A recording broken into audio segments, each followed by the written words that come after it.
आणि त्यांनी हे ॲक्सेप्ट केलं की जे जिंजींचं आंदोलन झालं त्याच्यामध्ये मोदी सरकारने त्यांच्याशी संवाद न साधल्यामुळे हे आंदोलन झालं. आणि मला असं वाटतं संघाच्या भाषेत जेवढं फटकारता येईल तेवढे सरकारला फटकारे त्यांनी लगावलेले आहेत. आता एवढं तर नक्की की ज्या पद्धतीने सरसंघचालक मोहनजींनी मुलाखत दिली, अगदी संघाच्या भाषेत झालं तर साक्षात्कार जो झाला काल, तर निदान त्यांना तरी कोणी अँटी नॅशनल म्हणणार नाही किंवा तो इंटरव्ह्यू पाकिस्तान फंडेड होता असंही म्हणणार नाही. एवढं काय ते फलित या मुलाखतीतनं निघालंय. आणि मला असं वाटतं की आपण मराठीत एक म्हण आहे, घरचा आहेर, तो घरचा आहेर कालच्या मुलाखतीत होता. आंदोलन म्हणजे संवादाचं माध्यमच आहे असं पण ते म्हणतायत. मला असं वाटतं हे सगळं त्यांनी आपल्याला तर हे माहितीच होतं. मला असं वाटतं आता मोदींना समजेल की नाही समजेल हे बघायला पाहिजे. नाहीतर त्यांना सुद्धा अँटी नॅशनल म्हणायला मोदी अंधभक्त कमी करणार नाहीत. तितके आता लवकरच एक मोहीम राबवणार आहे, क्या बोलती पब्लिक. मला असं वाटतं त्यांनी एक चळवळ उभारलेली आहे, त्या चळवळीच्या दृष्टीने ते काम करतायत आणि जोपर्यंत चांगलं काम करतायत तोपर्यंत आमचं त्यांना समर्थन आहे. आंदोलनाच्या पूर्वी मोदी कधीही सेल्फी मोडमध्ये आले नव्हते. मात्र ज्या प्रमाणे युवक आणि युवती आंदोलनात आले, जंतर मंतरवर आंदोलन झालं, त्यानंतर मोदी विशेषतः सेल्फी व्हिडिओमध्ये प्रगट होत आहे. बघा, स्वतःची प्रतिमा राखण्यासाठी किंवा काय सेल्फी मोड काय ते व्हर्टिकल वरनं पण व्हिडिओ काढतील असं काय नाही. त्यांना काही त्याचं हे नाहीये.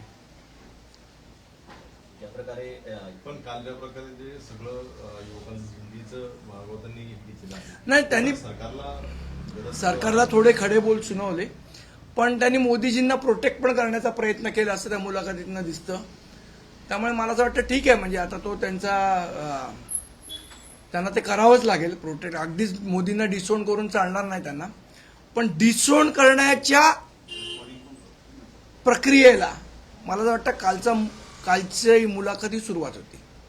आपण जर बघितलं जिंजीनी मला असं वाटतं काल राष्ट्रीय स्वयंसेवक संघाने स्वतःला या सगळ्या गोष्टींपासून थोडं अलिप्त ठेवण्याचा प्रयत्न केल्याचा कालच्या मुलाखतीतनं दिसतो. जिंजीने त्या ठिकाणी आंदोलन केल्यानंतर मोठं यश आलं आणि त्यानंतर आता सगळीच यंत्रणा कामाला लागली. आता आज देखील उपमुख्यमंत्री एकनाथ शिंदे हे पंतप्रधान यांची भेट घेणार आहे आणि यावर सविस्तर आढावा घेणार आहे. मला माहिती नाही. ठीक आहे. तुम्ही झाडांचा विषय घेतला होता, खेळ्यांचा, किंवा आपण महिन्याभरापूर्वी देखील एक आंदोलन केलेलं होतं जितेंद्र पटेलने. नेमकं पालिकेकडनं काय आता जे मला सांगण्यात आलंय की संजय देशमुखांच्या अध्यक्षतेखाली एक कमिटी त्यांनी स्थापन केली आहे आणि ती सगळी चौकशी करेल. तर संजय देशमुख पण शेवट आपल्याला आठवतोय त्यांना विद्यापीठाचे कुलगुरू असताना काय कारनामे केले. अशीच लोक का मिळतात महापालिकेला मला कळत नाही. सर, प्रताप सरनाईक यांनी म्हटलंय की आतापर्यंत अमराठी रिक्षा चालक आहे, 1 लाखापर्यंत अमराठी रिक्षा चालकांनी मराठी शिकली आहे असं दावा त्यांनी केला. हो, आम्ही पण बोलू मराठी तेव्हा कळेल किती रिक्षावाले शिकले आहेत आणि यांची शिकवणी बरोबर होती का.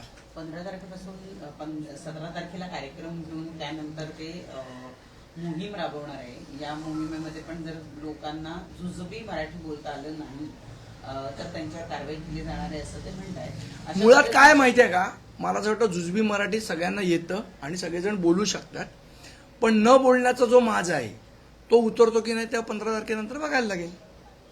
पण मग मनसे स्वतःच्या वतीने पण असे काही मोहीम किंवा असं. आमची मोहीम बंदच नाही, आमची चालूच असते मोहीम. भाजपचे चौधरी म्हणून नेते आहेत, ज्यांची चौधरी आणि गिरीश महाजनची क्लिप व्हायरल रक्षा खडसेंनी माहिती नाही. तुम्ही लोक ती क्लिप दाखवता आणि वरती म्हणता आम्ही याची पुष्टी करत नाही. मग आम्ही कसं बोलायचं त्याच्यावर. तुम्ही पुष्टी तर करा त्याची. म्हणजे तुम्ही बोलला आम्ही याची पुष्टी करत नाही आणि मग तुम्ही एक्सपेक्ट करता की आम्ही त्याच्यावर बोलायचं. एक तर तुम्ही पुष्टी करा तर आम्ही बोलू. मनोज जरांगेंनी काल पत्रकार परिषद घेत एकंदरीतच शिंदेना खडेबोल सुनावलेले. मला नाही त्या विषयात काय माहिती. आता मला वाटतं त्याच्याबद्दल जरांगे साहेबच बोलू शकतात आणि शिंदे साहेबच बोलू शकतात. त्यांनी थेट म्हटलं शिंदेना की ठाकरे बरे आहेत असे म्हणायची वेळ आणू नका. मला असं वाटतं मी मनोज जरांगेंच्या विषयात पडत नाही, मी बोलत नाही. आणि त्यांचा आणि शिंदे साहेबांचा तो विषय आहे ना, त्याच्यात मी कशाला बोलू मध्ये. आज जे उद्धव ठाकरे यांच्या शिवसेनेतून फुटून बाहेर पडलेले जे खासदार आहेत, जे आता शिंदेकडे गेलेले, आज पंतप्रधानांनी त्या सगळ्यांना नाश्त्याला बोलवलेलं आहे. स्वतः शिंदे सुद्धा त्याच्यासाठी पोहोचत आहेत थोड्या वेळात दिल्लीमध्ये, असं करायचं. चांगलं आहे. मला माहित नाही कसं असतो ब्रेकफास्ट नाश्त्यापेक्षा तिकडचा. चर्चा आहे का ही?